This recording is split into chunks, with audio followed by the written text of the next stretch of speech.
भाई आज मेरी भगवान से बात हुई। संसार में फैली महामारी और लोगों को मरता देख मैंने भगवान की पुकार करी और प्रभु मेरे सामने आकर खड़े हो गए। मैंने उन्हें कहा, भगवान ये कैसी लीला है आपकी? क्या इन चीखती चिल्लाती गुहार लगाती हुई आवाज़ों के बीच में कोई भी नहीं आपका? लोग धड़ाधड़ क्यों मर रहे हैं? क्या ये लोग आपकी संतान नहीं? क्या इन्हें आपने नहीं बनाया? भगवान ने कहा, इस संसार में आसमान से लेकर धरती के बीच जो कुछ भी है वो सब मेरा है, वो सब मैंने ही बनाया है।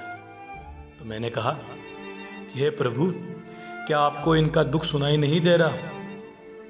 भगवान ने कहा कि दुख तो मुझे उन तड़पती मुर्गियों और मछलियों का भी दिखाई देता था, इसे मनुष्य अक्सर अपना आहार समझ के खा जाता था। मैंने कहा, भगवान लोग तो कहते हैं इन्हें आपने खाने के लिए ही बनाया है।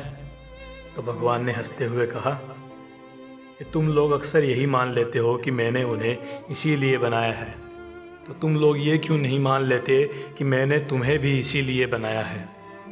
मैंने पूछा, ऐसे जलने के लिए? ऑक्सीजन की कमी से तड़पते हुए मरने के लिए?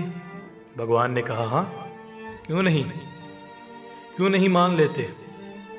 मछली को पानी से बाहर निकालते वक्त क्यों नहीं सोचते कि वो भी किसी की माँ, किसी की बहन या किसी का पिता तो नहीं है? पानी से बाहर निकालते ही उसकी ऑक्सीजन भी धीरे धीरे 70 से 60, 60 से 40, 40 से खत्म हो जाती है। उस आखिरी समय में वो मछली भी मुझे ऐसे ही पुकारती है जैसे तुम लोग आज मुझे सांस न आने की वजह से पुकारते हो। आज मैं देखता हूँ कि लोग इंटरनेट पर कर्मा की पोस्ट डालते हैं कि आज जो आप करोगे कल आपको उसी का फल मिलेगा। जो कल हुआ था वो कल फिर होगा, बस कल जो तुमने किया था वो तुमने अपनी मर्जी से किया था, और कल जो होगा वो मेरी मर्जी से होगा। आज तुम्हें अपने किए का फल मिल रहा है तो तुम क्यों रोते हो? इसे स्वीकार करो। क्यों मुझसे आस लगाए बैठे हो कि मैं तुम्हें आकर बचा लूँगा? मैंने तो तुम्हें साफ सुथरी धरती दी थी, मैंने तो तुम्हें मेहमान बनाकर भेजा था यहाँ पर, लेकिन तुमने इसे अपनी खुद की जागीर समझकर इसे नरक बना दिया। मैंने तो इतनी हरियाली पैदा की थी कि तुम्हें कभी ऑक्सीजन सिलेंडर की जरूरत ही नहीं पड़ती।